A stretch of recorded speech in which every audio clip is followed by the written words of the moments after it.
Welcome to the program as it is day two of the big raise. A Thursday. Hope you are doing well. And the Vols look pretty good in basketball. So we've got a lot to get to and also maybe a special guest later in the program. So go ahead and hit that like button if you haven't subscribed. Big subscriber day yesterday. So we greatly appreciate you.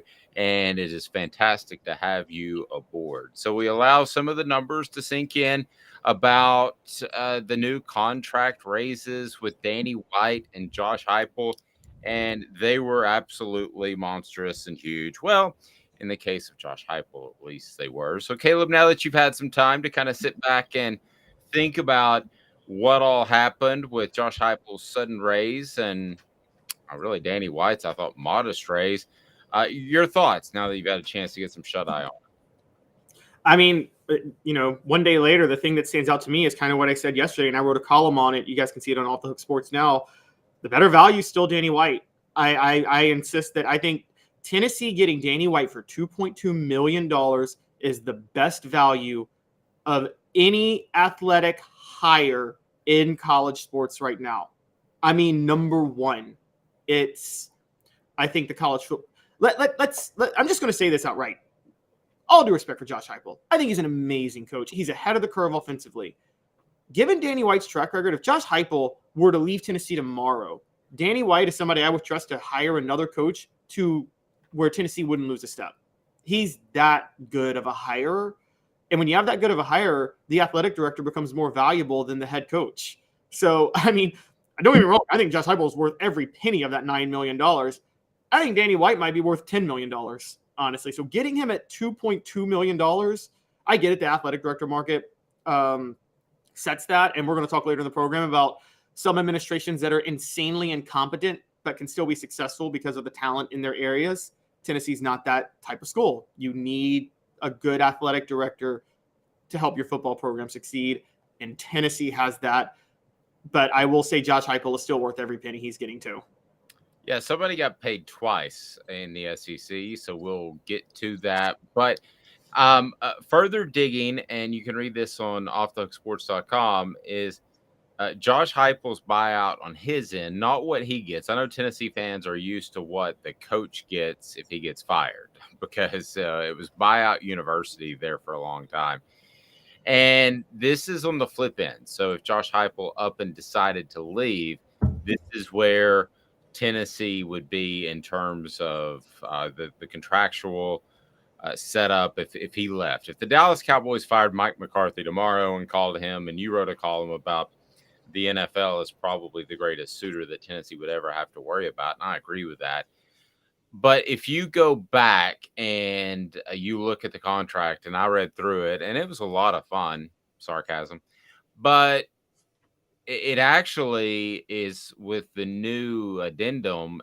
He would have to pay $8 million before December the 15th this year if he left. That tells you how dedicated to the program he is. Now, the hiring cycle is already done, so let's take that $8 million out of the equation. Let's make it $6 million, which it would be headed into the 2024 season. If he decided to go elsewhere, if Oklahoma had a changeover, if with the administration and they wanted their former star quarterback to come back, or the NFL came calling. But Caleb, that's still $6 million. And again, we're dealing with monopoly money, but $6 million is enough to give any NFL team or program pause to think, is this fiscally responsible? And then it goes down to 4 million and it goes to 3, 2, 1. But I would say there would be a contract extension way before that. So those numbers will probably never come in play. But what they are right now is if Josh Heupel wanted to walk away, say he won a national title for Tennessee and his stock is sky high, and he wanted to walk away next January the 15th, just pick a date, he would have to pay, or the university or the NFL team would have to pay $6 million for him to accept that job. I have never, frankly, and this is not hyperbole for those listening, and please hit the like button so we can bring some more people in on this, because this is the big news. If you want to listen to the should he got 4, 5, 6 million? Should he have got more or less? Whatever. I mean, we can talk about that all day long and where he stacks up, and we will. But this is pretty much unprecedented. I've never heard of a coach having that sort of buyout on the leaving end, and I think it's part of the reason that they bumped him all the way from 5 to 9. It kind of goes both ways. But nevertheless, if it was a negotiating ploy to get more money, he has said he wants to be at Tennessee for the foreseeable future. And that's monstrous for a program after what they went through for 13 years. Oh, it's huge. And it also kind of, I mean, I think Heupel has, unfortunately for other programs, put many other college football programs on notice to a certain degree, which is that they're going to look at the situation Tennessee was in 2 years ago. They're going to look at what's happened the last 2 years, and they're going to start saying, maybe that whole 3 years to rebuild a program isn't a thing anymore. Maybe 3 years for a coach isn't an excuse. Maybe they're all going to start trying to rebuild in 2 years. Now, there's some unique things. Every situation is unique to Tennessee, but Dave, as long as you've been covering college football, have you ever seen a coach work out who wasn't very successful by his second year? Who wasn't very successful? Yeah, by his second full season. His second full season on the job hadn't at least already had a top 10 finish or something like that. Man, that's tough. If you had a total rebuild by his second season, I would be curious to look and see what Dabo Swinney did in his second season since he took over. Didn't he take over midway through the season? Yeah, I wasn't. Yeah, he took over 2008. That's a good point. Dabo Swinney.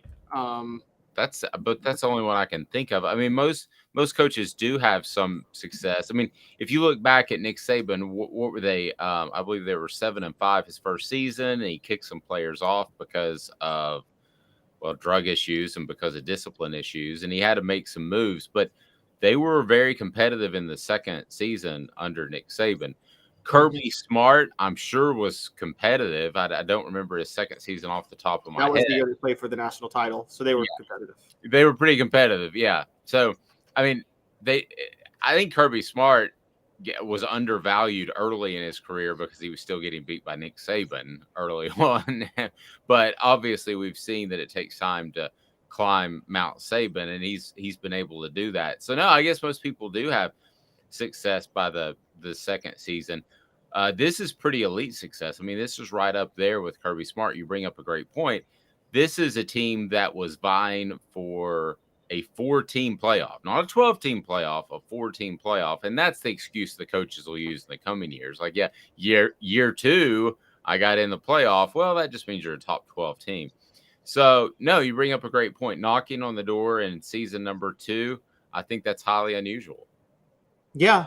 And so I think it's starting to create a new, I think not just knocking on the door, but, knocking on the door at a program that was in complete shambles when Heupel took over. When Kirby Smart took over Georgia, we know this. Mark Richt, I know there were some issues there, but Mark Richt always recruited well. He, it wasn't like Kirby Smart walked into an empty cupboard when he took over Georgia. Georgia has consistently been top 5, top 10 recruiting, I'd say, since Mark Richt got there. Tennessee had one top 10 class in 4 years when Heupel took over, and half the roster had transferred out. They were facing probation and NCAA investigations. And by year 2, at one point, he's got them number 1 in the college football playoff rankings. So with that regard, yeah, I think that I think that you look at all of that and you say, you're right. Probably the high high buyout came with the high salary, but Tennessee hasn't had a coach that Tennessee fans hoped Derek Dooley would work out. They hoped Jeremy Pruitt would work out. They hoped Butch Jones would work out. I'd say they were probably, of the 3, the most confident in Butch Jones just because of his early recruiting classes. But you didn't really know. They didn't really have any evidence. But you go to Josh Heupel after year 2, I don't really think there's a hope with Josh Heupel anymore. I think there's Tennessee fans and the administration knows this is going to work out, and so they don't want to lose him. And the other point is, you're right, you bring up monopoly money with the NFL and the $6 million buyout. Well, if Josh Heupel's getting hired to the NFL, it's not because of his winning at Tennessee. It's because of his offense. The same reason Cliff Kingsbury got hired, or the same reason Matt Rule got hired. He's getting hired because somebody wants to try that offensive scheme. Well, there's a few other coaches now in college football that are running that offensive scheme. Alex Golish at South Florida is obviously the head coach there. He's obviously going to install that scheme. You've got at Old Dominion, their new coaching staff came from Fordham. They studied Heupel's scheme for 5 years, for 1 year, 3 years ago, during the pandemic. That's a Division I job now. Lincoln Riley runs a similar offense at USC. There are other coaches you could snag that you won't have to pay $6 million for to try that offense in the NFL. Well, at some point, you would think it's all cyclical. The defense is going to catch up to the offense in this regard, and I believe that's going to happen. But the thing that separates Josh Heupel, in my opinion, is his ability to take that a step further. So whatever it becomes, if they change the rules so that the wishbone is once again the most prolific offense, I think Josh Heupel could adapt to that. I don't think he's a one-trick pony, and I think his willingness to adapt and his intelligence to be able to adapt is what makes him really stand out in the eyes of the NFL and the eyes of college football and any schools that might want to come after him. It is funny, and I want to get into this a little bit later. Some of the coaches that make as much or more right in the ballpark of what Josh Heupel makes. Mel Tucker, $9.5 million. We mentioned Mark Stoops, $8.75 million. Lane Kiffin, $9 million. So we're going to break down some of those a little bit later in the program. So be sure and stay tuned and hit the like button so we can bring more people in. Now, Smoky Mountain Red brought up a good point. Not elite success, but James Franklin at Vanderbilt was impressive in year 2. He was 9-4.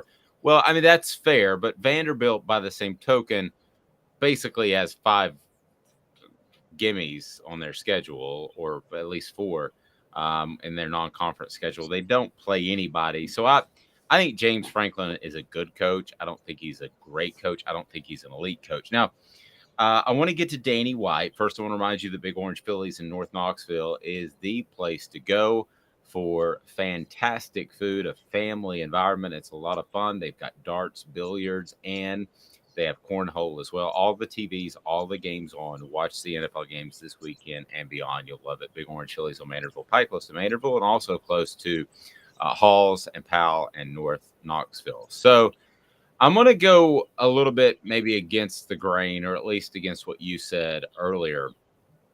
Travis says you have 4 games. Tennessee has 4 gimmies too. That's true. I want to go, but also the SEC East was down when James Franklin was doing that. But nevertheless, let's not get caught up on Vanderbilt. We've got better things to talk about on Thursday. I'm going to go against the grain a little bit because I said in the mid-2000s that Tennessee could recruit a top 10 class, top 15 class with almost any coach. And you and I could put together a top 25 class. So, Caleb, I'm going to say that your excitement over Danny White and him being underpaid is maybe a little bit strong in my mind. And here's why I say that. He inherited a Rick Barnes. He inherited Tony Vitello. So those are kind of the mainstay programs. And then Kelly Harper inherited her as well. Now, if you want to judge 95% of what he does, and this is fair, just based off of football, I can roll with that. But I believe there are I think there are more ADs actually that could have success at Tennessee, given the facilities and the support, than there are necessarily football coaches that could win at the championship level. But it sounds like you see it flip-flop. Yeah, this might be our first significant disagreement in 3 weeks doing the show full time in the new format. I 1000% disagree. And I say that because I agree we could fall out of bed and get a top 25 class at Tennessee. I don't think it's that easy to get a top 10 class at Tennessee. Tennessee is not in the best location for recruiting. I can name probably 15 schools that are in more fertile recruiting grounds than Tennessee is. And so, again, Georgia. But I don't think you could name 15 with the support, facilities, tradition, and recruiting area. But support, facilities, tradition, and those things, that oftentimes comes from the athletic director who kind of built those. I mean, we're talking, again, we talked yesterday, Doug Dickey was the reason Fulmer was getting top 5 classes in the 90s, because Doug Dickey, who was always a visionary to his credit in football, for those who don't know, Doug Dickey started the tradition of running through the tee, and he installed the power tee and things like that. In the 90s, Doug Dickey, like you said, was scheduling national TV games. He was going to California every other year, to play UCLA or somebody like that. And I remember one year, I don't remember, but I know one year Tennessee played Colorado at some Disney Pigskin Classic in 1990, the year Colorado won the national title. It was a kickoff classic. For some reason, it was in Jersey, I believe. Is that no? Right? That was, they played Iowa in Jersey 3 years before. But yeah, so Doug Dickey was going to the East Coast, to the West Coast, going to the Midwest. He was trying his best to go all over the country and put Tennessee on national TV, made sure Tennessee had a 100,000-seat stadium. Facility started to get ahead of the curve. That's why Tennessee recruited well. I think what happened in the mid-2000s up until the 2010s is Tennessee, particularly under Mike Hamilton and definitely under Dave Hart, rested on those laurels and didn't realize that a lot of schools had caught up on facilities. Tennessee's not the only school in the SEC with a 100,000-seat stadium anymore. You can't sell that. Texas A&M can sell that. Georgia can sell that. Alabama can sell that. LSU can sell that now. And so you lose that edge. With SEC TV contracts, recruiting budgets all inflate because, as you know, Dave, once the SEC signed that CBS deal in, I guess, 96, and the money gets dispersed evenly, a lot of other schools were able to put more money into some of these things and catch up with Tennessee on what they were doing. I think what you needed was an athletic director who was going to say, okay, how can we get further ahead of the curve? Smoky Mountain Red just said, I think Tennessee can recruit itself. Dooley had a 14th ranked class. Smoky Mountain Red, you make my point. You can get a top 25 class at Tennessee. You can't necessarily anybody get a top 10 class. And then I would be curious in your thoughts on Danny White. If you're that high on him, good morning, Chuck. If you're that high on him, what separates him from the pack? Because he's top 8 nationally. He's top in the SEC as far as pay, $2.2 million. So they're paying him elite money. So it basically, correct me if I'm wrong, if you've got a third you want to add in there, it comes down to one of two things. It's hiring Josh Heupel, right? Or it's raising money. So you think he's elite in one or both of those categories? Hiring a football coach and raising money, correct? Yes, I think he's elite in both of those categories. I think he's elite at hiring, period, if you look at his track record, but he's definitely elite at raising money. He showed that at UCF and Buffalo. And then there's two more things. Let's not forget this. Danny White, not Josh Heupel, had to navigate these two things. Danny White has had to navigate the NCAA investigation the last 2 years. He took over when they were in the midst of it. And more importantly than that, Danny White navigated NIL. And this is what I talk about getting ahead of the curve. I said 5 years ago, I think Tennessee's best way to get elite again is to get out ahead of the curve and just become the Yankees or the Red Sox and just get out in front of paying players. Danny White got that, and he got out in front of it. Tennessee has the largest NIL collective in all of college football right now. Number one, Spire Sports is number one. And it's actually, from what I've read, there's the 2 through 5 is not really close to Tennessee at number one. More importantly, it's competent. As we know, Florida was top 5, but Florida can't pay players what they're promising. So I think Danny White, I think that's all Danny White. And I said this yesterday at Off the Hook Sports. I'm making a bold prediction. I think UCF might be the top dog school in Florida in 20 years because of what Danny White did there. He made Buffalo, I think you might see Buffalo work its way into maybe joining the ACC or some Power 5 school in 20 years because of what Danny White did up there. I'm very, very – Buffalo now is seen as the state school in New York because it is the state school, but, it's called University of Buffalo, so it's a little confusing. Right. But he really created a New York identity up there. I think Danny White is very ahead of the curve. And he said what I've been waiting for someone to say at Tennessee for 20 years. I'm sorry, I'm so sick of people talking about the old traditions at Tennessee because even though those are important and those matter, what people don't understand is when Tennessee was always at its best, it's because they were the ones starting new traditions and new things and breaking the mold. They were the second school to integrate in the SEC, the first school to embrace Title IX. And Danny White was finally the one to say Tennessee's tradition is breaking tradition. That's when they're at their best. Their tradition is doing unique things and thinking outside the box. Well, your problem with the Buffalo thing in particular, maybe UCF, is I think we're really close to having a power 2 instead of a power 5. I think we're going to have a super conference, and then everybody gets left out, including Vanderbilt, which is good because when bad things happen to the Commodores, that's good for life in general. Smoky Mountain Red said Butch even got a 7th ranked class. Forget about that class. I just think we have horrible coaches that skewed the ranking for Tennessee, but time will tell. Yes, Butch Jones, let's remember this. Take this in context. Whenever we talk about his recruiting rankings, here is a guy who would call in some of the guys that set the rankings or have influence and yell and scream at them if a guy was a 3-star instead of a 4-star. So let's keep that in mind. He played the politics game in recruiting. I doubt very seriously that Josh Heupel has called one dude and said, hey, it would be really nice if Ethan Davis was a 5-star instead of a 4-star. I seriously doubt that happened. Now, I know that a couple of guys were bumped recently, and one was Nico.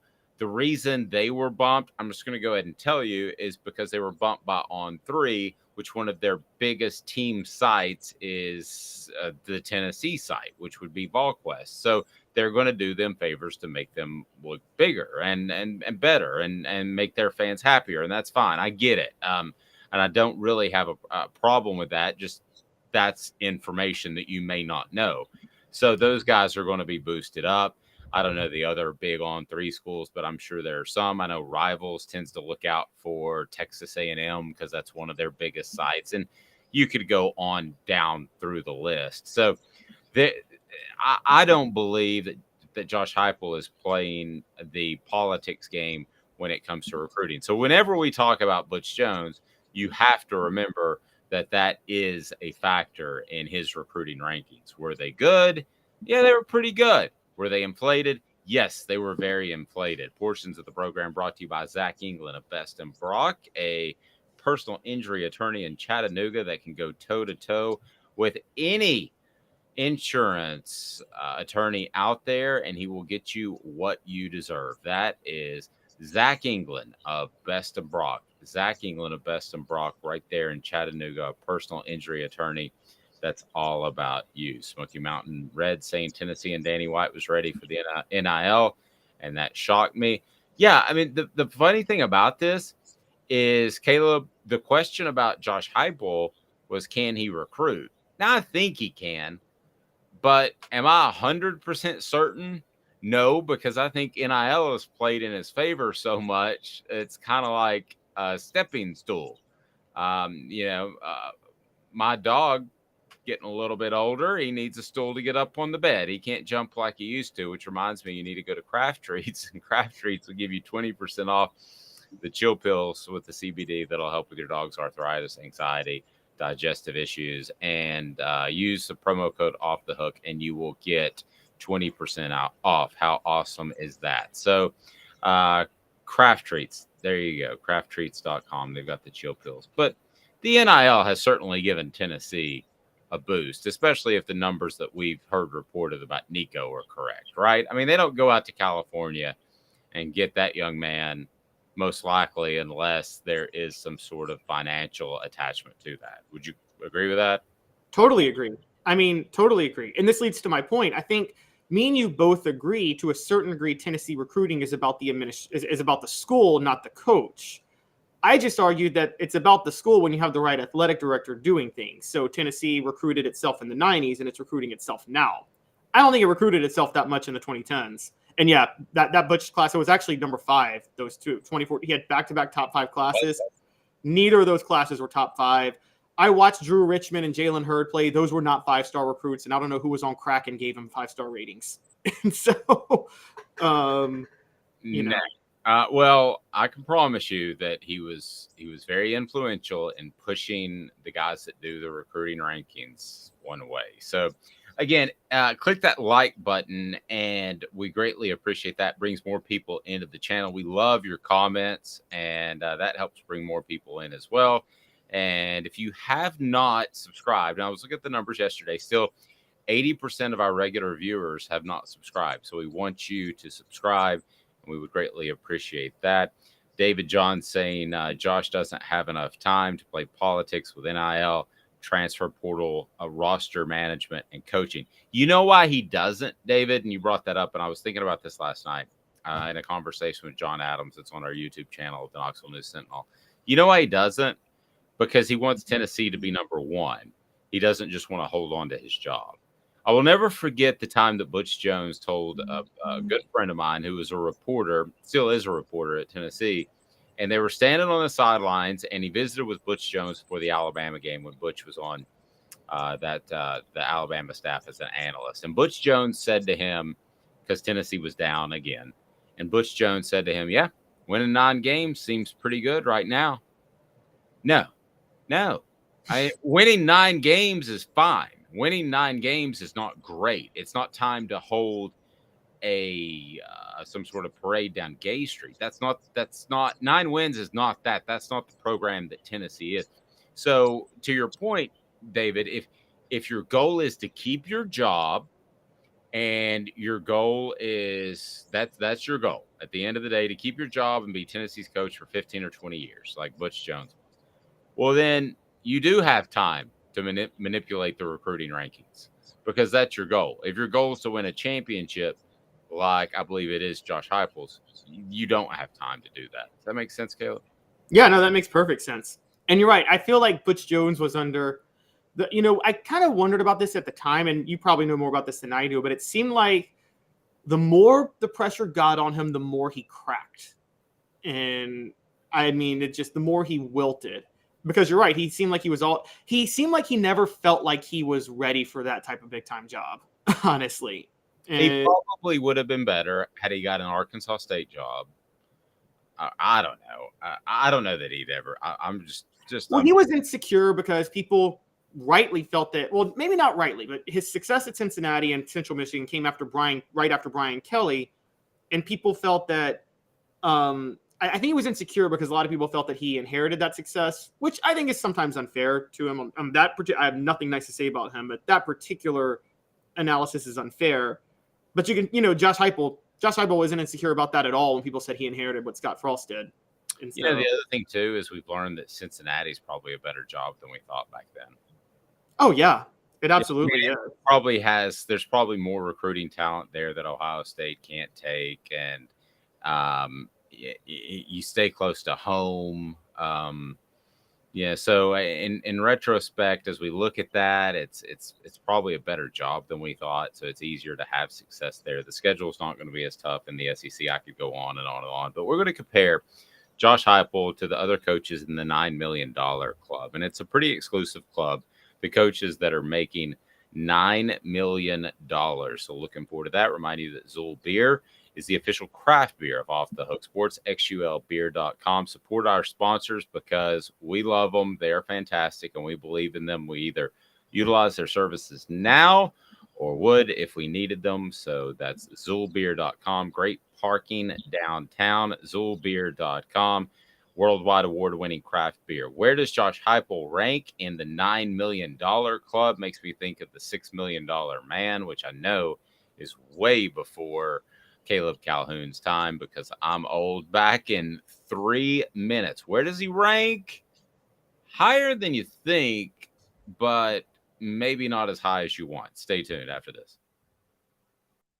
Family has been creating jewelry since 1986. Each piece unique, with a story all its own. I'm Rick Terry with Rick Terry Jewelry Designs. I'm a jeweler, and I want to be your jeweler. We're grateful that you chose us to be Knoxville's best jeweler. My family and staff look forward to serving you.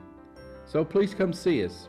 Kingston Pike and Campbell Station Road in the heart of Farragut and downtown on Gay Street, right next to the Tennessee Theater. Inflation has risen to the highest level in over 40 years, according to the April 2022 U.S. Inflation Calculator. Will your investments provide you the income you need in retirement? Are you losing purchasing power of your savings due to inflation? Simply stated, if the cost of goods and services are 8% higher and you're only earning 4% in your investments, that money buys you less of what you need.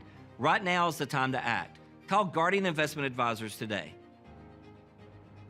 Hey folks, Gary Viles here. I want to personally invite you to North Knoxville's newest sports bar and restaurant. It's Big Orange Phillies, located in Black Oak Center. And yes folks, it's happening in Halls. Big Orange Phillies offers family-friendly environment with homemade meals and the best deli-style subs around.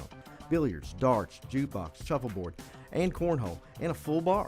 We also offer valet parking on weekends and during special events. We even have a covered back patio. It's happening at Big Orange Phillies. We want, we need, and we appreciate your business. Hi, Mike Davis here with City Heating and Air, reminding you to always dare to compare. Our team provides quality local heating and air service, installation, and maintenance across East Tennessee. We use only the best equipment like American Standard heating and air conditioning for your residential, new construction, or commercial needs. Honesty, dependability, and customer satisfaction have been the cornerstones of our business since 1961. City Heat and Air. Dare to compare. Chattanooga, we're at it again. For the 5th year in a row, you voted us best of the best criminal and DUI law firm. And finalists for best law firm and best personal injury firm. Thank you for the love, Chattanooga. We won't let you down. Do you want to own the more that owns every job? Then get to Vassey Lawn and Garden in Cleveland and get you a Toro. I'm David Vassey, here to talk to you about Toro.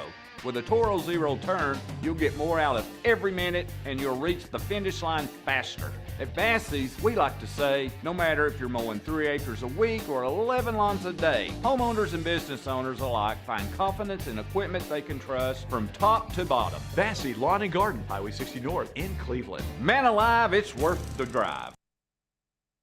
Got cataracts? We can fix that. Never miss another moment. With a little help from Doctors Campbell, Cunningham, Taylor, and Hahn at cctis.com.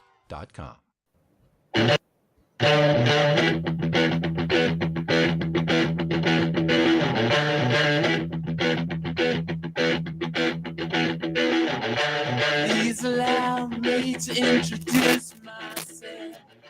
To remind you, Vols Automotive Group is the epicenter of car buying nowadays in Knoxville. It's moved to Callahan Drive. The epicenter, that is, of car buying is right there on Callahan Drive, and you will love it. Vols Automotive Group has a selection that's tough to come by, and they treat their customers like family. They want, they need, and they appreciate your business. Vols Automotive Group can also do financing. They've got a service department that is going to get your car fixed, but not going to throw in a bunch of add-ons. That's because you're just good people. Vols Automotive Group on Callahan. Again, support our sponsors and hit that like button, as I want to get into something that I think we'll probably disagree on. That you mentioned earlier, Caleb, that we probably agreed too much, because I guess one of us could be Shannon Sharp and the other could be Stephen A. Smith if we wanted to mix it up and make up reasons to disagree. But we haven't done that yet. So I don't think we're going to go that way. Try to be genuine. And that's kind of the goal. And sometimes maybe it rubs people the wrong way, because I'll tell you what I think. And I know that there have been times where maybe some players were criticized for Tennessee's football team. And I know people got on to us about the Jeremy Banks thing. But I do know that if you tune in to this show, that you're not going to get orange-colored glasses, and you're not going to get somebody with some sort of axe to grind. So that's kind of our mantra, as we provide genuine opinions. And so we look at Josh Heupel's contract, and I wanted to play a little game. But first, Tennessee is in the run. I was told by somebody within Tennessee's program there's a good chance they don't sign one person on National Signing Day, which sounds like complete craziness, does it not? But it used to be like the busiest day of my year.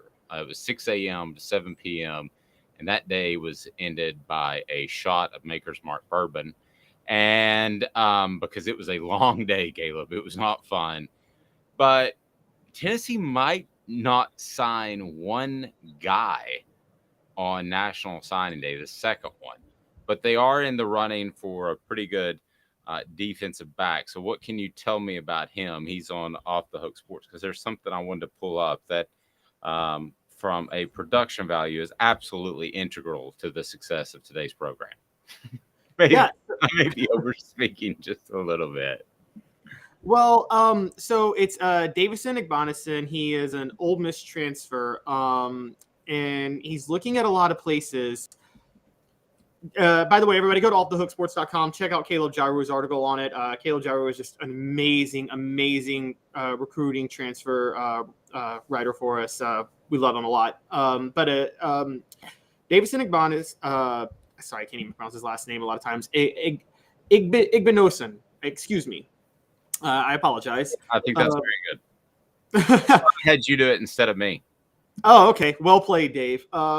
He has entered the transfer portal. He was a freshman All-American cornerback, which is a big deal. So this guy's elite. You wonder why he's entering the transfer portal.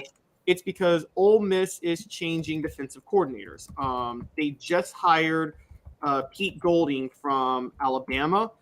And from my understanding, it sounds like this particular cornerback had committed to the previous Ole Miss defensive coordinator. So I think that is probably the reason that he's looking at the transfer portal. And I got to be honest, I think part of it has to do with, the fact that Pete Golding, I don't think was that good at Alabama last year. I'm just going to be honest. And if he was good, I don't think he'd be leaving Alabama to take a lesser job, if that makes sense. So no, I completely agree. I don't think either of their coordinators are very good. Yeah, no, I'm with you. And Marcus Crum Jr., who it sounds like he had committed to, was the co-defensive coordinator last year, and he's now gone on to SMU, also taking a lesser job. So now Ole Miss is still in the running to get him to come back, but he is looking, and he said it was based on the coaching changes. Tennessee was in the running when he was being recruited. I think there's a look. They just got BYU transfer Gabe Jeudy-Lally, but I will tell you right now, if this guy commits, he'll start a cornerback in a second. I mean, this would almost be – it wouldn't because Josh Heupel's not as incompetent or ridiculous or just insane as Ed Orgeron, but it would almost be a Schaefer situation where it's like, yeah, I don't care what happens. He's starting the minute he steps on campus. And somebody on our message board, too, said if he plays for Lane, just go ahead and take him so you can bench him. That's pretty funny. Smoky Mountain Red said, I do think with the current setup and Josh Danny inspired Tennessee should stay in the top 10 recruiting rankings easily. I agree. I think that's the bottom of the barrel is being 10. And I think you're going to see that they're going to start to creep up there to the top 5. Levi said, does a Heupel scheme give a recruit with NFL aspirations reason for concern? I've wondered that aloud, and I've talked to people about that. I think probably to some extent it does, and probably is going to be the same with quarterbacks. Now, at the end of the day, Tommy Frazier was hurt by the system he ran, but would he turn down those national championships and the success they had at Nebraska? No. So I don't think it really affects Tennessee. And I think there are enough receivers to go around, and I think they utilize them so well in the scheme. I don't think they're ever going to have a situation where they don't have receivers. But, yeah, I would start to look at that. Are you running professional route trees? Absolutely not. You're running a read based off of a safety.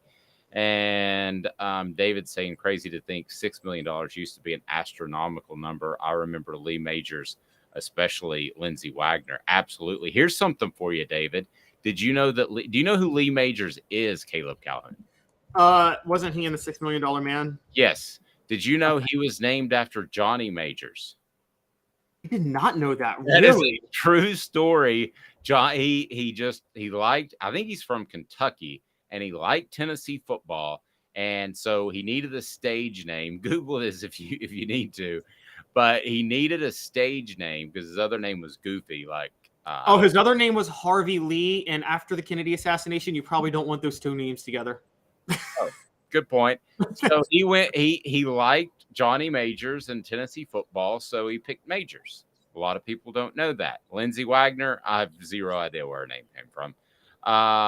Smoky Mountain Red on the wide receiver issue said he thought that at first. Wide receiver shine in this offense. That's true. I mean, their athletic ability is going to shine, so I think on the NFL point too, like that would have mattered like 20, 30 years ago. Like I always said, and you probably would have too, if you're an offensive player and you want to make it in the NFL 30 years ago, you go play for David Cutcliffe, who's going to develop you.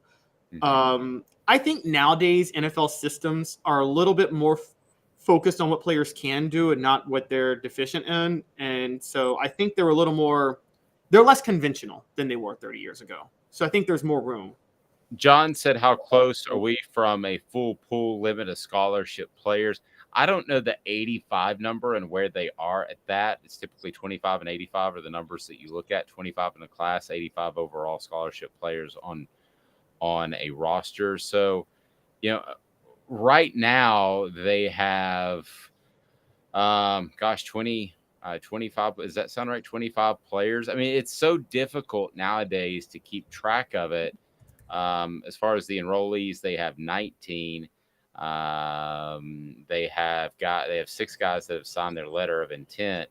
And the class has 25, and then they have, I guess, 5-6 transfer portal players, but they lost players to the portal. So 8 transfer players according to GoVols 24/7. So it's really tough to put that number on it, to be honest with you, because the way guys go in and out. I know that was a number I used to keep track of closely. And Travis saying, did Lee Majors fly Airwolf by any chance? Well, he was supposed to. There was going to be a prequel to Airwolf or a sequel, I guess it would be. All right, so the last point. Sorry, yes. NIL money renders the number of scholarships somewhat irrelevant if you're a school like Tennessee. There are some players that probably can take the NIL money to cover their scholarships. I'm just saying. Would they be allowed to do that, though, in all sincerity? Surely not. A walk-on that it'd be a walk-on, but take some NIL money to cover the scholarship because they've reached the limit. You don't think that's going to happen? Question: is there a hard cutoff date that stops the transfer from playing next season? Not really. Who was the running back they took like 2 weeks before the season? Lynn J. Dixon, and then he left like 2 weeks or like. Yeah. So I mean, he was in practice, ready to roll. So I mean, there's not really a hard number. So here's what I want to do. It's a brand new game that I came up with. It's called Better Never or Prove It. So here's what we're going to do. We're going to look at the coaches in the $9 million club. And it's beginning to be a not so exclusive club, but it's still pretty exclusive to this point. By my number, I've got 10. I've got 10 in the $9 million club. So here's the way this is going to work. Josh Heupel, at the end of the day, at the end of his career, when he hangs up the headset and he puts the clipboard down, I want to ask you: will he be? Can he be better as far as his resume than the particular coach I'm going to throw at you, or never, or prove it? So it's better, never, or prove it. Does that make sense? Yep, makes perfect sense. Okay, I wasn't sure. Sometimes I come up with these things and I don't feel really sure that they make sense. So we're pulling this out of the hat because YouTube won't let me play The Price is Right, which is the greatest show in the history of man, next to Airwolf and the $6 Million Man. But here we go with a little game show music. Let's see what we get out of this, because we are going to play Better, Never, or Prove It. I like this. What do you think? Let's go. I love it. Very game showy. Okay. Better, never, or prove it. Dabo Sweeney makes $11.5 million.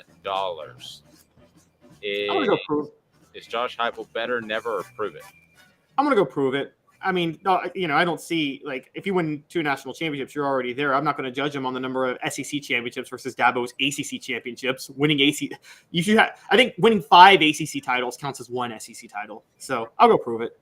I'm going to go prove it as well. And I think there's a decent chance he will. Nick Saban, never, better, or prove it? Never. 7 national championships. Like once in a 50-year type of coach. So I would go never there as well. Kirby Smart, better, never, or prove it?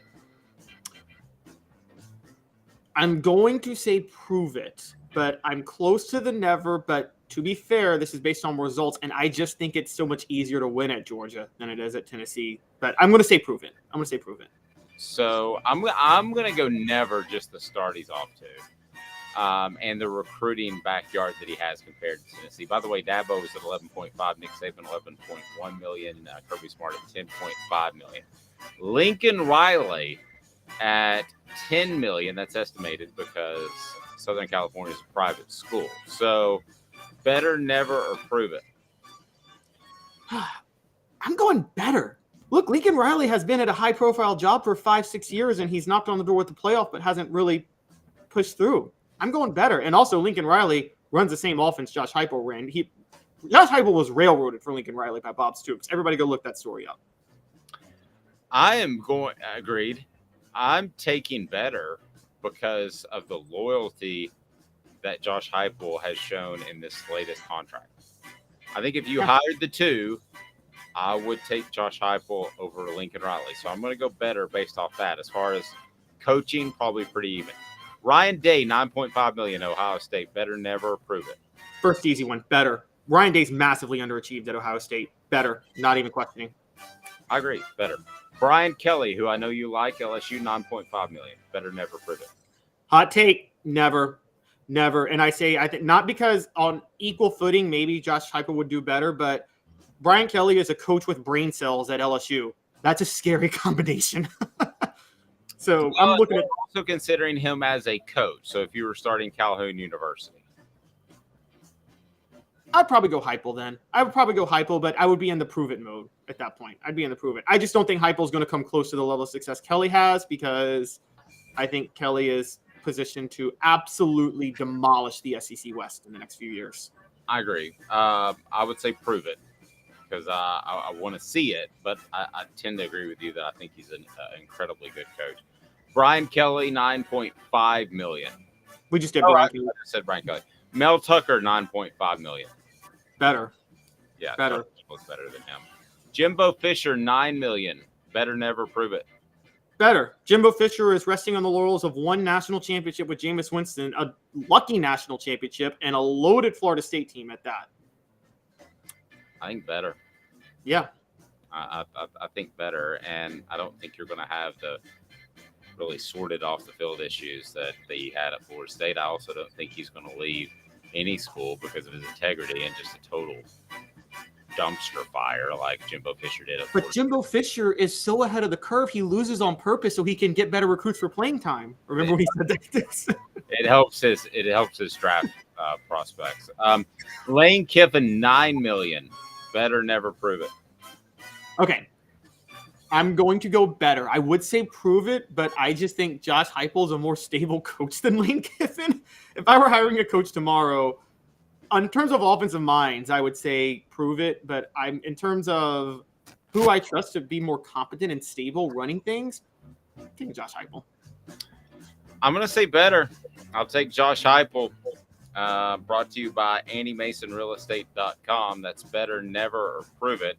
You agree way too much, Dave. We'll mix that up soon. AndyMasonRealEstate.com. Andy Mason is your home for the best service, the best prices in all of Knoxville when it comes to real estate. Don't make some sort of mistake that could cost you thousands or tens of thousands of dollars. Trust me, go to AndyMasonRealEstate.com. And it's very easy to get in touch with Andy and 40 years of experience in his office. That is just absolutely phenomenal when it comes to finding you the home you need, saving you money. And if you need to move your home, they can do that as well and get you the right price for it. Love Andy Mason, AndyMasonRealEstate.com. Coming up, some more on Heupel, the pay scale, your thoughts on the message board. We want to get to a lot of different comments. And also, we'll talk a little bit of recruiting as Tennessee is expected to have some visitors in this weekend, as we're already talking about 2024. That's pretty much where we are nowadays. So stay tuned. Back in just 2 minutes off the Hook Sports, maybe 2.5. He's Caleb Calhoun. I'm Dave Hooker. Sun, sand, and salt water, the beach is a very relaxing place. Unless you wear contacts. Ow! Open your eyes to the best the beach has to offer with LASIK vision correction from Campbell Cunningham Laser Center. Do you want to own the more that owns every job? Then get to Vassey Lawn and Garden in Cleveland and get you a Toro. I'm David Vassey, here to talk to you about Toro. With a Toro Zero Turn, you'll get more out of every minute and you'll reach the finish line faster. At Bassey's, we like to say, no matter if you're mowing 3 acres a week or 11 lawns a day, homeowners and business owners alike find confidence in equipment they can trust from top to bottom. Vassy Lawn and Garden, Highway 60 North in Cleveland. Man alive, it's worth the drive. Hey folks, Gary Viles here, Viles Automotive on Callahan Drive. I've been selling cars here in East Tennessee for 27 years. In that time, I've come to realize it's not about the car. It's about you, the customer. So I'm here to take care of you just like family. Good credit, bad credit, you name it, we can get you taken care of. If we don't have it, we can find it for you. We go across the country to get any vehicle that you want. And here at Viles Automotive, we don't believe in fake numbers. We just give you great deals. And as always, we want, we need, and we appreciate your business. Hi, Mike Davis here with City Heating and Air, reminding you to always dare to compare. Our team provides quality local heating and air service, installation, and maintenance across East Tennessee. We use only the best equipment like American Standard heating and air conditioning for your residential, new construction, or commercial needs. Honesty, dependability, and customer satisfaction have been the cornerstones of our business since 1961. City Heat and Air. Dare to compare. Chattanooga, we're at it again. For the 5th year in a row, you voted us best of the best criminal and DUI law firm. And finalist for best law firm and best personal injury firm. Thank you for the love, Chattanooga. We won't let you down. Our family has been creating jewelry since 1986, each piece unique with a story all its own. I'm Rick Terry with Rick Terry Jewelry Designs. I'm a jeweler, and I want to be your jeweler. We're grateful that you chose us to be Knoxville's best jeweler. My family and staff look forward to serving you. So please come see us. Kingston Pike and Campbell Station Road in the heart of Farragut, and downtown on Gay Street, right next to the Tennessee Theater.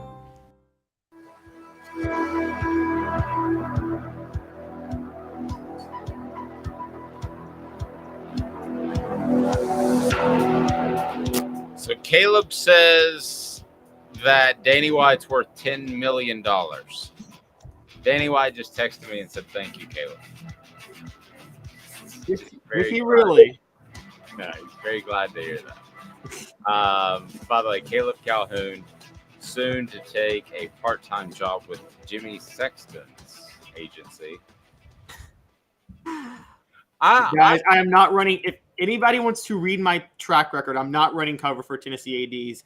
I was hard on John Curry before the Greg Schiano hire. I said right when John Curry was hired, you can look it up at my old blog, All for Tennessee. I said he's an awful hire for the Vols. So I don't carry the water cooler for athletic directors at Tennessee. I promise you that. No, I don't think that, or it wouldn't be on. So David said, way too much time left in Heupel's career to establish his ceiling. No, but that's what makes it fun.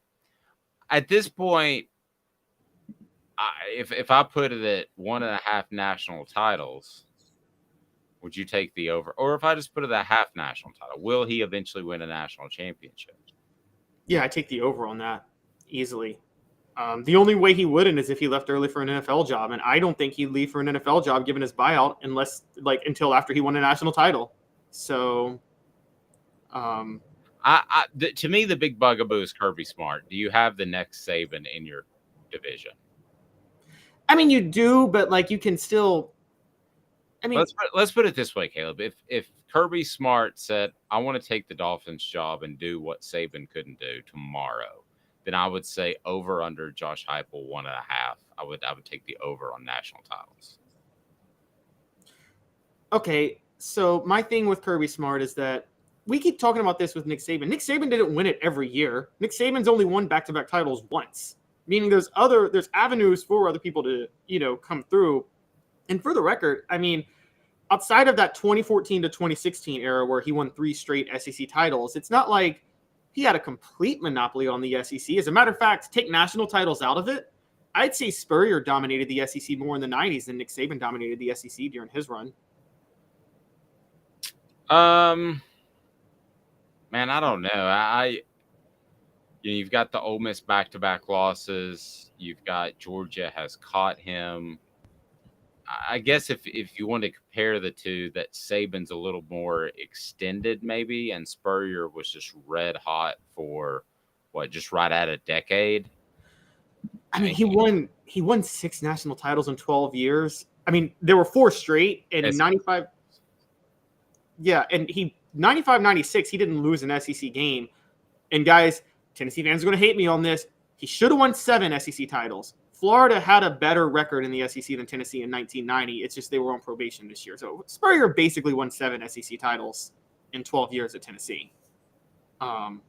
So one in the last 4 years, because you're right, as we've talked, actually one in the last 5, only one over the last 5. But that 1990 to 1996 run, I mean, 4 straight SEC titles at one point, back-to-back undefeated seasons in the SEC. And mainly all because of his scheming, because as me and you talked about, it wasn't like he was out recruiting the best talent every day. He didn't really care to do that. How much different is his legacy if they are able to beat Tennessee, and they were, what, a 14.5-point favorite in Gainesville? 18.5. 18.5. If they beat Tennessee in that 2001 game, and he goes on to, they would have won the SEC title game against LSU. I mean, they wouldn't have overlooked them. Tennessee just wasn't, for some reason, prepared to handle that sort of success, was handing out roses at Tom Bike track. But, and he goes and plays Miami, let's say potentially even wins that. How much does his legacy change with 2 national titles? I think it hits another level altogether. Yeah, I think it does too. Largely because a lot of people don't know this about Spurrier, but if the BCS existed from the time he took over at Florida, he wouldn't have any national titles. The only reason Spurrier has a national title is because Arizona State, who was undefeated in 96, was forced into the Rose Bowl because of the Rose Bowl contract, and they lost to Ohio State, which is why Florida was allowed the rematch with Florida State in the 96 national title game, in the 97 Sugar Bowl. So I look, that's why I say on a national scale, Nick Saban's a greater coach, more legendary, but I don't think Nick Saban ever dominated the SEC the way Spurrier dominated the SEC during those first 7 years. I've never seen a coach. I mean, the only thing that comes close is General Nealon from 1938 to 1940. Well, I thought also he elevated the level of play. I mean, Tennessee obviously elevated the level of play internally. They recruited at a higher level. They won some battles in Georgia. They won that because Jim Donnan was there, and Jim Donnan was not a very formidable foe. You had Brad Scott in South Carolina. So I'm going to differ with you there. I would take Saban's run over Spurrier's. I think he was more dominant because his competitors weren't that great at the time. I think it was easier to recruit. I think it was easier to recruit for Tennessee. I think it was easier to recruit for Florida. So, but nevertheless, I mean, you take it, if Josh Heupel could have either one of those runs, wouldn't you take them right now? Oh, easily. And you're overselling Nick Saban's competitors. He had Ed Orgeron and Les Miles' minds to deal with in the SEC. Wes, and he had Butch Jones's mind to deal with. And so, I mean, that's fair. I mean, the SEC West, it was. I wonder if coaches turned those jobs down because Nick Saban was there, or it's just he got lucky like Tennessee did with a Donna and a Scott and guys like that. Well, with the LSU thing, and I know we want to talk about this, LSU is just really dumb with how they run their program. So they just make the dumbest hires. They're incompetent at everything they do. They're just lucky that they're in a place that's loaded with football talent. Speaking of, they overpaid Brian Kelly, which I've never heard of. Sorry, this is such a good story. I want you to share that. Brought to you by Campbell, Cunningham, Taylor, and Hahn Local Vision, Care and Correction right there in Knoxville. And it's just phenomenal. Campbell, Cunningham, Taylor, and Hahn. And they care about you, and they can do LASIK surgery. They can do also cataract surgery, but just, year-to-year eye care. They do that as well. Campbell, Cunningham, Taylor, and Hahn. So tell me about LSU just decides to throw $1 million, an extra mil, Brian Kelly's way. So this comes from the Greater Baton Rouge Business Report. There was some missed paperwork discovered by the Louisiana Legislative Auditor's Office. The school accidentally gave Brian Kelly over $1 million across May and June of last year because of a clerical error. Already has a 10-year, $95 million contract and they gave him an extra $1 million over a month. Apparently he was paid twice across the months of May and June before the discrepancy was noticed. and apparently they reached some sort of agreement after that. But yes, Brian Kelly was overpaid by a little bit, and I just can't get over how hilarious this story is. We talked about Florida earlier in the week. There are some really incompetent administrations in the SEC, Dave. And I'm like, are these the top two? Are these the two most incompetent run administrations in the SEC at this point? LSU, the decision to hire Ed Orgeron, and I know they won a championship out of it, was very questionable. But it sounds weird to say that when they won a national title. They've done a lot of things that are questionable. The fact that they were just basically non-existent for the 80s and a good bit of the 90s with all that talent is befuddling. How you could just fall off the map for 2 decades blows my mind. I'll never get that, the same way I'll never get that Florida wasn't relevant in the 80s. I just don't understand how you can't be with all that talent around you. So I'll defend LSU a little bit. They've got a great baseball program. Will Wade was a terrible hire, but I've been told by people in the know in college basketball that LSU doesn't support its men's basketball program, and so that you basically have to cheat to have success there. So maybe that goes to your point. You basically are standing on third in terms of football and said you just hit a triple, because there is so much talent there, whether or not you got walked around the bases or not. So, it's hard for me to figure out why LSU isn't one of the most dominant programs in the history of football. So I guess that speaks to your point. They should be right up there with the Notre Dames, the Alabamas, the Southern Californias, if you want to go back a little bit further, the Miamis, if you want to stay more recent in the 2000s and 80s and 90s. The fact that they're not considered one of the elite football programs and kind of in that second tier is really, really bizarre to me. Yeah, and we see how incompetently run they are just for evidence of it. One of their former athletic directors was the president of the NCAA, or commissioner of the NCAA, whatever you want to say, Mark Emmert. And Mark Emmert is the reason the NCAA was caught flat-footed with NIL money, because they refused to get out ahead of it because they were trying to hold on to something that they knew was not going to hold up in court. And, that's where the NCAA is now. Just for the record, just so people know, we talk about like things like it, in basketball, there's the NCAA tournament, that's a tournament sanctioned by the NCAA. The college football playoff is technically not sanctioned by the NCAA. That's its own agreement among the conferences. I'm not even really sure there is an NCAA anymore. Yeah, I'm really sure too. I got in this conversation with somebody on Twitter. I'm just really not sure that you have an NCAA other than the NCAA basketball tournament. What do they do? Who is going to be in charge of enforcement? I don't know who that is. It leads me to this question, and you have Josh Heupel and Brian Kelly that are both in very good positions at their individual schools for different reasons. I think that both have great tradition, both have great facilities, but it appears as if Josh Heupel has a bit of an offensive mind. Brian Kelly, maybe you could say, is you would say he's most all-time wins at Notre Dame. He's a more accomplished coach, maybe has a bit of an overall feel to a program, if you wanted to argue that, more than Josh Heupel, who's a little bit younger.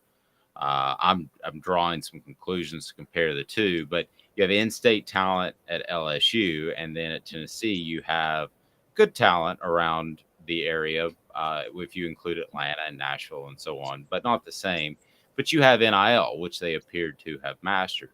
So are we looking at, and I know Brian Kelly's considerably older, but are we looking at the two next great coaches? Because Nick Saban is going to retire within 3 or 4 years, surely, to goodness. You have Kirby Smart, who already is a great coach. Mark Stoops is considered a great coach because he wins at Kentucky, but that's a sliding scale. Are as far as the next great coach in the SEC, is it as easy as looking at Josh Heupel and Brian Kelly and choosing between the two? Kirby Smart notwithstanding, yeah. I've already got him established. Okay, yeah, but you're right. Josh Heupel and Brian Kelly. I mean, the question is really who's going to win a national championship first between those two. Tennessee, they're both smart coaches. Tennessee, as an administration, has brains. LSU's administration has no brains. But Brian Kelly has brains. And what we've seen at LSU is, again, you need a combination of one brain cell between like everybody involved in running the football program to win a national title there. You need a little bit more intelligence at Tennessee, and Tennessee has more intelligence. So I think Josh Heupel and Brian Kelly are probably on equal footing in terms of offensive minds. Brian Kelly runs it's technically considered a spread, but there's pro elements to it, and he adapts. He's very good at adapting to his schemes, which you can adapt to your system. You can adapt to your personnel when you can get great personnel, and he can get great personnel at LSU. So I think, look, I've been on this for a while. I loved what LSU did when they threw him all that money. I thought it was a brilliant move. I don't care what anybody says. Notre Dame fans got mad at me. LSU's a better job than Notre Dame by 1,000%. If you ask it is so much easier to win at LSU than Notre Dame. And I think Brian Kelly made the right move going to going to LSU.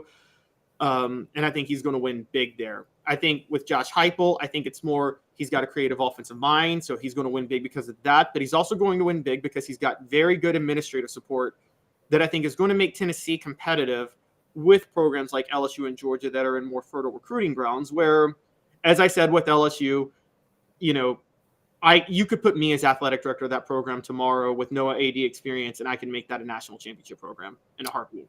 Travis says, which coach do you value more? One that can rebuild and compete, which would be Brian Kelly, or the coach that has to have talent, which would be Lincoln Riley? I disagree with that take on Lincoln Riley, but yeah, I mean, I think he's a good X's and O's coach anyway.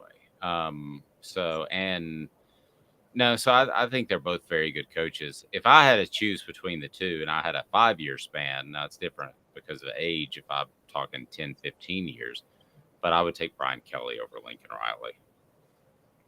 I probably would too. I don't think it's a lock either way. Yeah. I'm not the highest on Brian Kelly's character. I'm going to be honest. I will say that. Like, I think, he seems a little fake to me sometimes. I've seen him throw assistants under the bus. But I mean, as a football mind, look, he's not Hugh Freeze-low character. He's not that. And as a football mind, I think that Brian Kelly is going to dominate the West. Again, LSU should have been dominating the West, like you said, for 45, 50 years. And it's just incessant incompetence that they haven't been able to do that. And so I don't know. I think with Brian Kelly, they can do that, quite honestly.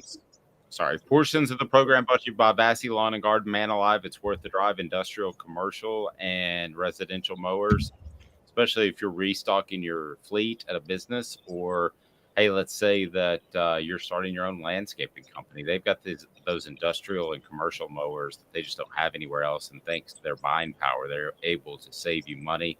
So give them a shout at Vassy Lawn and Garden. Man Alive, it's worth the drive. Vassy.com. Sam saying, I see Auburn and LSU's resurgent driving Nick's retirement. I don't, Sam. I think it's going to hamper his ability to win at the level he's been at, but I don't see anything chasing Nick Saban away. And even though there were rumors last summer that he was going to retire after the 2022 season, I'm of the mindset that this guy's going to coach until he just can't walk anymore.